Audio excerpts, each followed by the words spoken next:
Il y a un risque de catastrophe d'envergure à Zaporijjia. C'est ce qu'a dit Vladimir Poutine à Emmanuel Macron ce vendredi.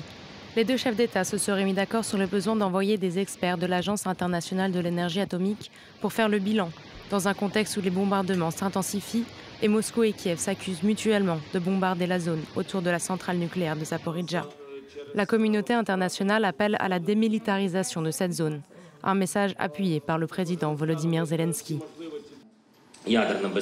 La sécurité nucléaire est une priorité pour tout le monde. La Russie doit immédiatement et sans aucune condition retirer ses troupes du territoire de la centrale nucléaire de Zaporijjia, cesser toutes les provocations, arrêter tous les bombardements.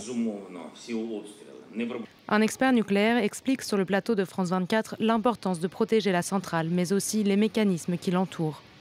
Si vous n'avez plus ni d'électricité ni eau, à ce moment-là, vous pouvez avoir un accident de fusion du cœur, ce qu'on appelle la fusion du cœur, c'est-à-dire un accident comme il y a eu à Three Mile Island aux États-Unis en 1979 ou Fukushima.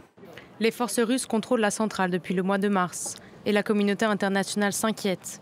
Moscou pourrait couper l'approvisionnement en électricité aux Ukrainiens cet hiver.